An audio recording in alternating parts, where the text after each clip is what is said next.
Pessoal, comentários das questões de direito civil. Caíram duas questões de responsabilidade civil. Uma delas falava que o motorista estava dirigindo observando as normas de trânsito, vê uma criança, para evitar o perigo de atropelamento, invade a outra pista e acaba batendo em outro carro. Aí ele descobre depois que o carro que ele bateu era dos pais dessa mesma criança. A resposta correta era que ele agiu em estado de necessidade, mas não deverá ressarcir os pais, que eram os donos do carro. Então, essa questão era a letra B de bola para a gente marcar. A outra questão falava que o mecânico, por descuido, acabava arranhando a lataria do carro da cliente. A cliente pode pedir indenização para o empregador e o empregador responde de forma objetiva com o direito de regresso em face do seu empregado. Nessa questão, a gente tinha que marcar a letra D de dado. Sobre a solidariedade, a resposta correta era que um dos credores pode pedir o todo de um dos devedores solidários, letra B de bola. E a outra questão era sobre associação, elas deviam constituir uma associação e os rendimentos da associação deveriam ser revertidos para a própria associação. Era a letra B de bola novamente. Espero que vocês tenham ido bem, sucesso na prova de vocês, sucesso para a segunda fase.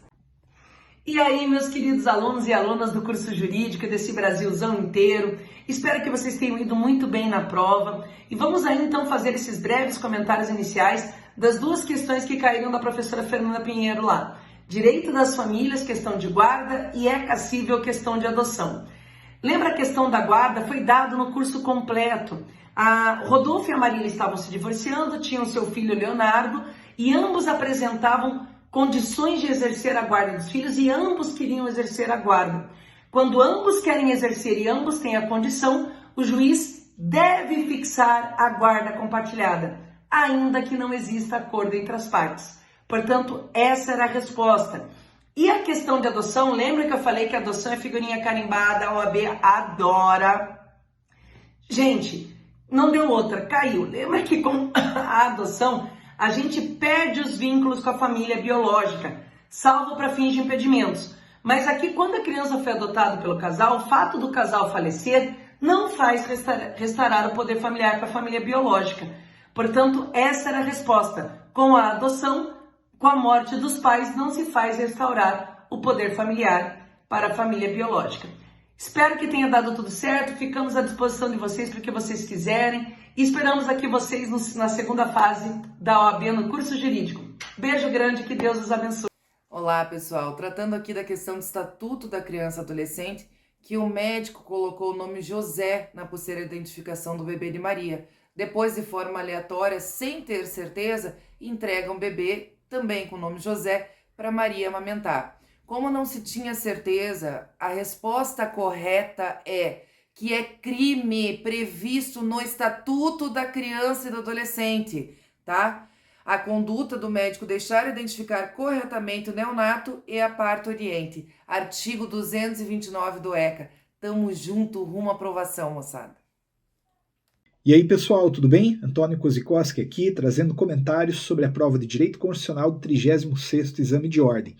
Também caiu uma questão sobre nacionalidade, bem tranquila, falava sobre um estrangeiro que queria ser professor no Brasil. A gente viu tanto nacionalidade quanto a liberdade de profissão, e aquele estrangeiro, apesar de estar restrito no que diz respeito a alguns direitos políticos, ele poderia exercer aquela profissão sem sombra de dúvida, bastando observar os limites estabelecidos na lei. Outra questão sobre direitos fundamentais, falava sobre as penas, o alcance das penas. A gente sabe que as penas não passam da pessoa do condenado.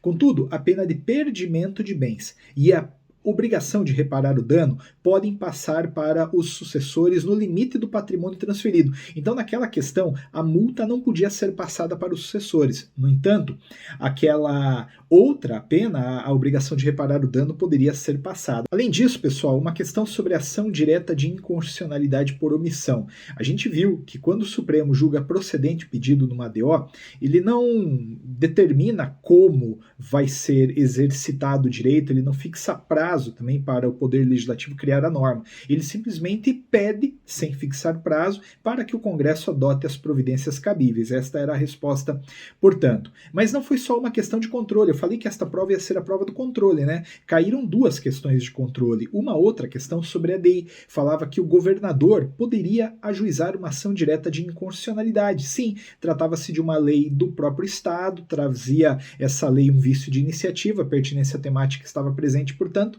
e o governador poderia ajuizar a ADI.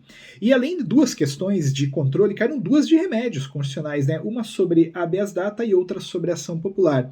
A do habeas data era aquela questão que falava que o sujeito tinha feito um pedido administrativo para retificar informações, né? Pois bem, a gente viu em aula, né? Tanto no curso de sábado quanto no curso regular, o habeas data serve para conhecer e retificar as informações. E uma última questão sobre ação popular. A gente sabe que na ação popular não há custas e honorários para o autor de boa-fé que perde. Esta era a resposta. Não haveria com o que se preocupar. Ele estava de boa-fé, portanto ele não pagaria custas nem honorários. Espero que você tenha ido bem. Grande abraço, tudo de bom. Olá, meus queridos e minhas queridas do curso jurídico. Vamos conversar um pouquinho sobre as duas questões que caíram na sua prova de direitos humanos. A primeira, né, uma questão totalmente dada em sala de aula, versava sobre a possibilidade dos indivíduos se socorrerem diretamente à Corte Interamericana de Direitos Humanos. Então, a gente bem sabe, né, que não existe a possibilidade, segundo a Convenção Interamericana, de ingresso direto na Corte Interamericana. Por quê? Porque o indivíduo não é sujeito de direito internacional público para o sistema interamericano, então, dentro dessa perspectiva, não pode ingressar diretamente à Corte, né? Então, essa era a assertiva correta, cuja qual falava que não há a possibilidade de ingressar diretamente na Corte, ainda que o Brasil faça parte do sistema interamericano. A segunda questão, meus caros e minhas caras, ela versava sobre a questão do ensino em língua portuguesa e também em língua materna dos indígenas, de língua tradicional desses indígenas. Então, justamente, a assertiva correta seria aquela que o ensino fundamental deve se dar em língua portuguesa, também podendo se dar em língua materna dos indígenas. Espero que vocês tenham gabaritado direitos humanos. Um grande beijo e nos vemos na segunda fase.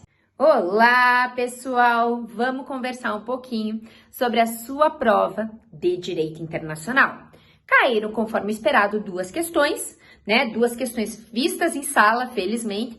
Uma primeira versava sobre a possibilidade de retirada compulsória do estrangeiro e como a pessoa estava com situação migratória irregular no Brasil, a gente de fato vai utilizar a medida mais branda, que é a deportação. Então, uma vez que a pessoa estava com situação migratória irregular, o que cabe efetivamente ocorrer para esse estrangeiro é a deportação. Segundo ponto, né, segunda questão que caiu foi sobre a nossa queridíssima LINDB, né? E se vocês forem observar, essa questão ela tinha uma pegadinha assim, porque colocava que os bens eram situados no Brasil, mas não queria saber em relação aos bens a aplicação da lei. Queria saber em relação à sucessão por morte.